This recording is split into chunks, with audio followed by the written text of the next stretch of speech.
ลิงบันตะลิงเด้อเมืองนองเนาะปลาสามหมู่บ้านนี่แห่งเลิกแห่งงามเลยทุกคนในหมู่บ้านนี่นะผิวพรรณขาวเป็นเวิ้นซื่อขนาดหน้าสดได้นี่นะจะเป็นชาวฮอบ2บ่คือว่าบ่เห็นแต่ดนปากันจักเดือนแล้วจักปีแล้วนี่นะเป็นปีนึงเป็นปีแล้วเนาะเฉพาะหน้าจังขาว ปกติคันมาใหม่ๆเนี่ยจะแบบบ่เกี่ยงเลยแต่มื้อนี้หน้าขาวเป็นเวิ้นขนาดบ่ได้ทาครีมทาแป้งเลยงานดองเจ้าได้ละมื้อใดยังบ่ฮู้เนาะ นะครูยังบ่เกิดติบ่ นี่น้องอยู่กับไผล่ะอยู่กับอาแล้วก็พ่อยังอยู่พ่อกระโสนพ่อกระโซแน่แล้วก็เป็นหน้าดุโตนอยู่ทุกคนเลยแม่เพิ่นจากไปหลายปีแล้วบ่หลายปีแล้วตั้งแต่ว่าเรียนอยู่ห้องม.2โอ้ก็คืออีแม่เพิ่นจากตั้งแต่ยังเข้าโรงเรียนเลยหลังจากจบม.4เจ้าก็บ่ไปเรียนครูอีกบ่ออกเลยเป็นหยังคือออกคือบ่ไปเรียนครูล่ะบ่มีต้นทุนอันนี้คือสภาพคนครัวน้องทุกคนน้องเป็นลูกคำฝาบ่มีแม่เลยทุกคนอยู่กับอายแล้วก็ไอ้ฟอนี่ตอนนี้เจ้าเห็นหยังซามิงตำเจลขี้ตะกี้อันนี้ก็คือจะเป็นห้องนอนน้องเลยทุกคนตะกี้บ่ได้ย่านบ่น้องส่วนว่าปะเครื่องคอมแบบนี้นะเขาบ่รักบ่ผู้ใดมาช่วงนี้นะมีโปรบ่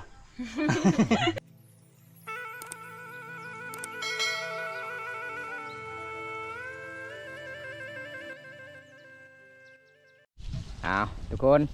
อันนี้คือสภาพคนครัวน้องทุกคนน้องเป็นลูกคำฝาบ่มีแม่เลยทุกคนอยู่กับอายแล้วก็ไอ้ฟอนี่ตอนนี้เจ้าเห็นหยังซามิงตำเจลขี้ตำแจ่วคิงสาวนิ่งเนาะสาวมิงสาวมิงคิงปลูกมาที่ไห้ที่สวนบ่แม่ก็สิตามแจ่วตะกี้อันนี้ก็คือจะเป็นห้องนอนน้องเลยทุกคนตะกี้ทุกคนอยู่นี่แหละน้องนอนแสดงว่าจะค่อยมาบ่ตอนนั้นตอนค่อยไปซ่อนเขียดกับน้องดิ แต่สมัยโบราณยุคเก่าสูง เดี๋ยวนี้น้องก็เฮ็ดคนครัวอีกพี่น้องเอ้ยบ่ได้ย่านบ่น้องส่วนว่าปะเครื่องคอมแบบนี้นะเขาบ่รักบ่ปลอดภัยนะบ้านเฮาเนาะแต่ละบางที่สุดนี่ปิ้งนัวเขารัก ก็มากินชมเด้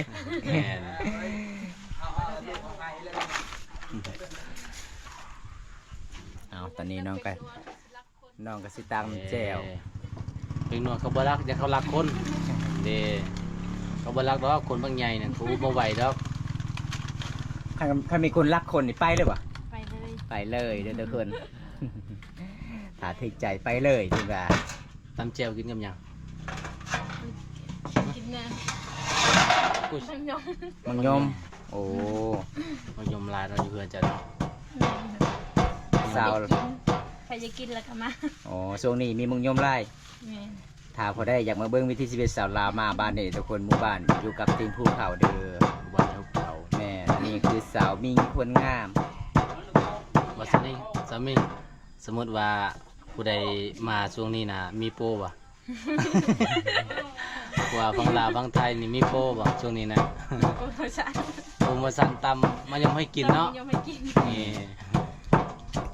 น้องสิได้ตำเจียวขี้แต่ทุกคนแล้วก็ตอนเช้าแม่งพอได้1ข้าวน้องไอ้ไผ่ตอนแรงเด้ตอนแรงไอ้ไผ่คันไอ้ไผ่ไ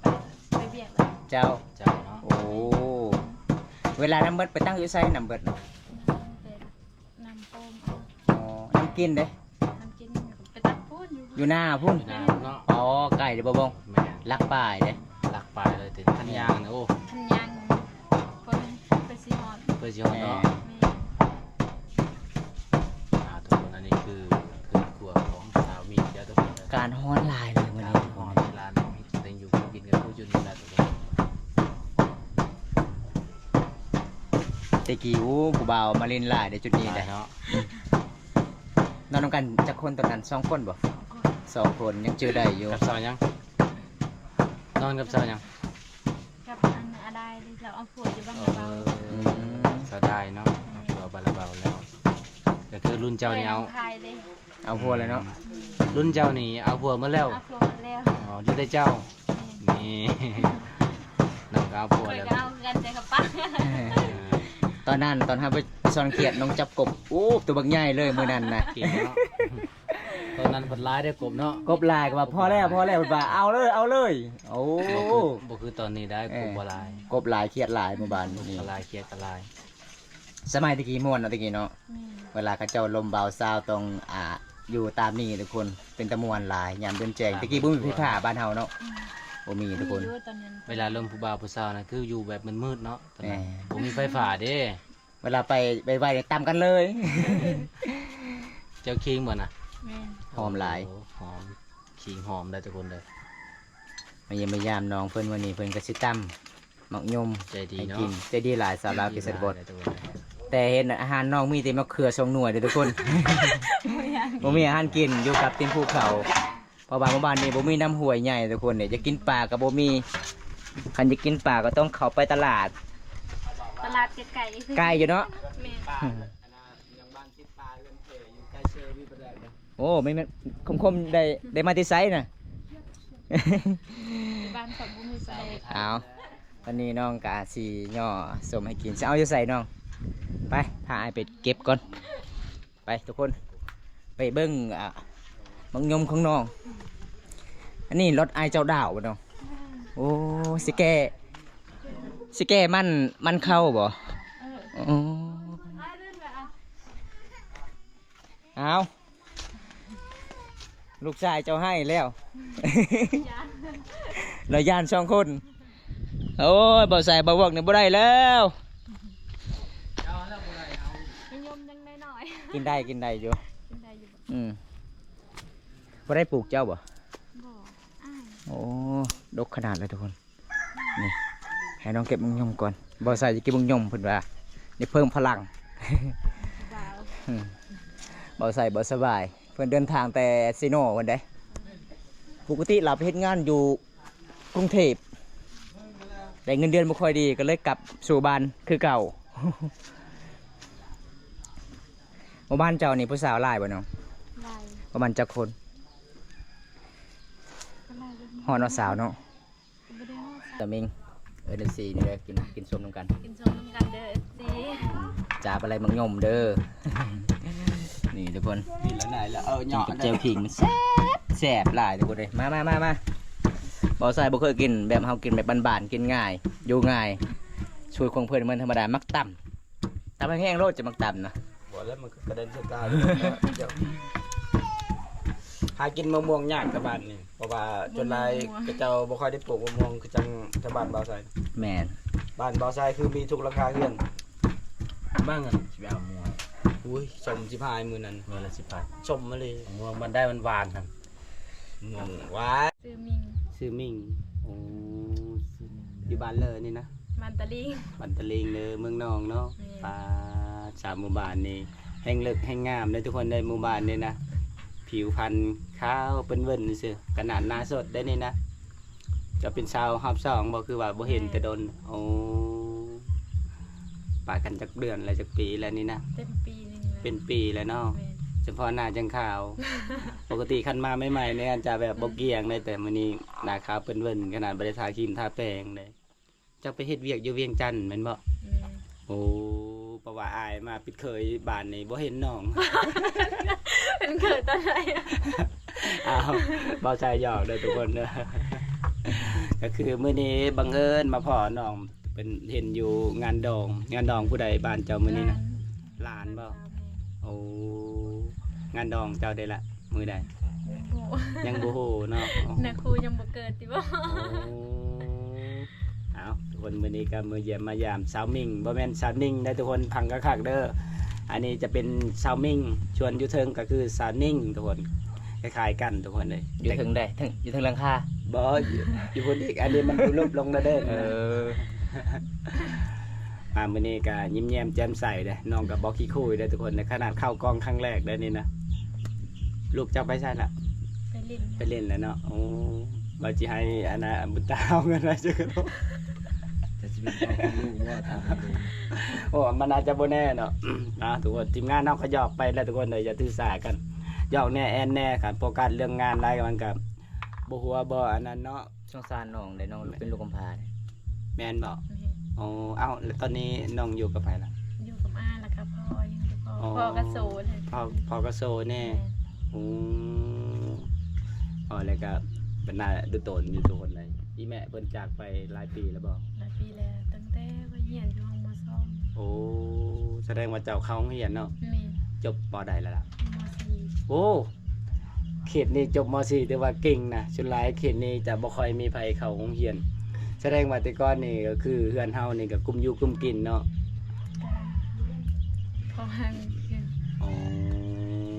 ก็คืออีแม่เพิ่นจากตั้งแต่ยังเข้าโรงเรียนเลย หลังจากจบม .4 เจ้าก็บ่ไปเรียนครูอีก บ่ออกเลย เป็นหยังคือออกคือบ่ไปเรียนครูล่ะ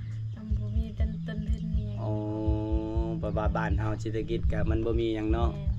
มันเรียนครูมันก็ใช้เงินหลายบ่แม่นว่าหากบหาเขียดไปขายแล้วส่งลูกไปเรียนครูแบบนั้นจบเนาะ บ่ได้บ่ได้เนาะนี่นะทุกคนหลายๆคนก็บอกว่าเป็นหยังเขาคือบ่เรียน มันอยากเรียนอยู่เนาะ แม่ ขนาดออกไปจากบ้านปึ๊บก็เสียเงินแล้วเนาะ เสีย น้ำมันรถ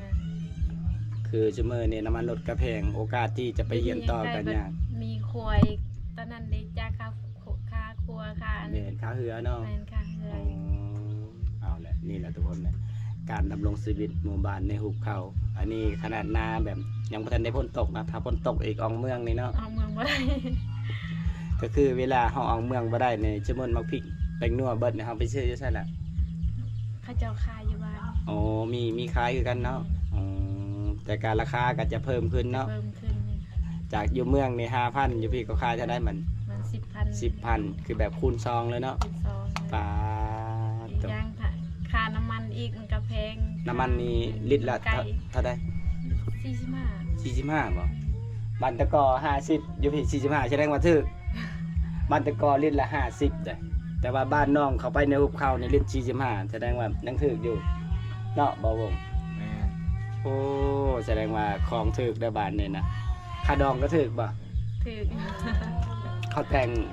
ร้านเจ้าแต่งนี่จักล้านค่าดอง 30 30ล้านหายเบิดเลย ก็ดอกละ15อย่างนี้15 อ๋อติดหนี้ได้เนาะพรเอาทุกคน ถ้าบ่ได้อนามักเซาอนามิ่งกับพรเอาได้พรได้บ่ ได้ ได้เนาะขันดองพรได้เด้อทุกคนเด้อชาวนาบ้านอันนี้เด้อใจดีทุกคนเด้อน้องก็ยิ้มแย้มแจ่มใสแล้วก็ตอนรับทีมงานเฮาก็บ่ขี้องขี้คุยปานใดเด้อบางคนนี่เขาแล่นตะพึดตะพือเลย เห็นจุมายในปันเห็นเจียวสมิงนะแล่นแบบบ่ได้เบิ่งเส้นทางเลยบางคนนี่ก็คิดแต่ต้นนำขนาดบ่ได้จับกล้องเลยเนี่ยยังแลนี่ก็ย่านเป็นลมนำถ้าบ่ให้ถ่ายก็คือบ่อยู่เฮาก็บ่ได้ถ่ายก็ต้องขออนุญาตก่อนว่าให้ถ่ายหรือบ่ให้ถ่ายเนาะบ่ต้องวิ่งบ่ต้องหยังดอกทุกคนเลยบ่ใจเห็นแล้วก็คิดแต่ต้นนะย่านก็ย่านโพดอ้ายก็คือว่ารออยู่ดอก2คน3คนนึง เอาทีมงานเฮาบ่แม่นเจ้าสิจีบเองบ่ผู้สาวนี่นะ อ่ะ บ่แม่นเจ้าสิจีบเองบ่ผู้สาวย่านเจ้านะ บ่เขาตั้งกันน่ะตะกี้นี่นะมันยังจับกล้องสิเขาแลนนี่ก็จะชื่อตามงน่ะค่อยบ เขา อก นี่อีก วิ่ง พบ ห อี นี่ ก เลยอย่าว่าจะชื่อตามงเสานิ่งเนี่ย อ๋อ ค่อยว่าอ้ายบ่ได้บ้าขนาดนั้นน้องเอ้ยให้ถ่ายกันถ่ายมาได้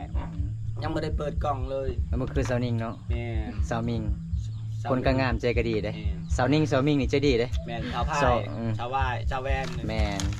หมู่บ้านนี่ก็ผู้สาวหลายคนแต่ใจดีประมาณ 3-4 คนทุกคนเลยก็คือน้องก็ได้เข้าคลิปครั้งแรกๆเลยพี่น้องน้องก็เล่าเรื่องราว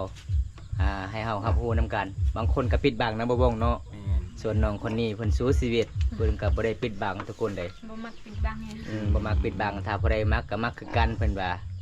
ถ้าผู้ใดบ่มักก็บังคับบ่ได้ถ้าเลี้ยงซอยลูกชายเพิ่นได้เพิ่นก็รับได้คือกันเด้อทุกคนเด้ บางคนนี่มักแม่บ่มักลูกก็มี เคยมีเนาะ มี เคยเห็นหลายคน หลายคน บางคนยังได้ตีแม่ อยู่ได้แม่บางคนก็บ่ฮักลูก บ่ฮักลูก ตอนแรกเขาก็ว่าฮักอยู่ดอกพอหลังๆมาเขาก็อยากฮักได้แม่แล้วเนาะพอเขาได้แม่แล้วเขาก็แบบเฮาแบบเขา ได้ยังได้แม่นะ เอาแม่แล้ว ได้แม่แล้วได้เป็นเมียแล้วก็ เออ บ่มักลูกแบบนี้นะแล้วบัดนี้แม่ก็แบบอยากปะลูกว่าสิได้พ่อบัดนี้แบบ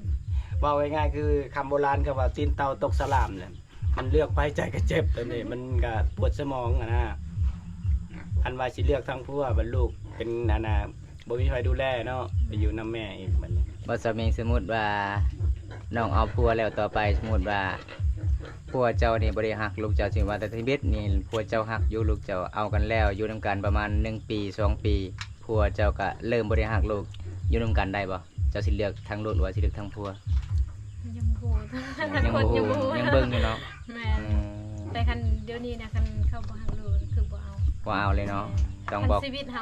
คือลูก โดยต้องบอกตรงๆแล้วเนาะ แม่ หักเฮาหักลูกเลย เฮาหักลูก นี่ทุกคนเลยหักเบิดทั้งสอง เพราะว่ากว่าจะได้ลูกเนาะ แม่ ต้องอดหลับอดนอนซำใด เป็นสิเลี้ยงใหญ่มาก แม่ มันก็บ่ง่าย แต่น้องเอามาแต่บ้านพัวก็คือลูกเจ้ายังน้อยบ่ ยังน้อย โอ้ยังน้อยหาเงินหาคำก็คือน้องไปเฮ็ดงานรับจ้าง แม่ โอ้ทุกคนน้องเป็นสาวเลี้ยงลูกคนเดียวอีแม่ก็จากไปอีกทุกคนเลยชีวิตเราเกิดมาเลือกบ่ได้พี่น้องอีพ่อก็บ่สบายบ่มีเงินไปกวดอยู่โรงพยาบาลเลย เกือบสิเป็นรอยเนาะ แม่ เกือบสิเป็นรอยแขนขาทุกคนเลย 3 เดือน4 เดือน 3 เดือนแล้ว เป็น จักเท่าไหร่ล่ะ มันเป็นผีอยู่ในคอแต่แตกบ่แตกแตกบ่แตกเด้มันเป็นตุ่มใหญ่ เป็นตุ่มใหญ่ แล้วก็มันเป็นเส้นประสาทเป็นรอยเลย โอ้ เห็นนะ ขอ มึนหมดเลย ขอเอิ้นนี่ยังกินเลือดนี่ยังขอเอิ้น สายเอ็น บ่ใส่ก็บ่แม่นด็อกเตอร์ก็เลยบ่ฮู้ปานใดทุกคนเขาจำ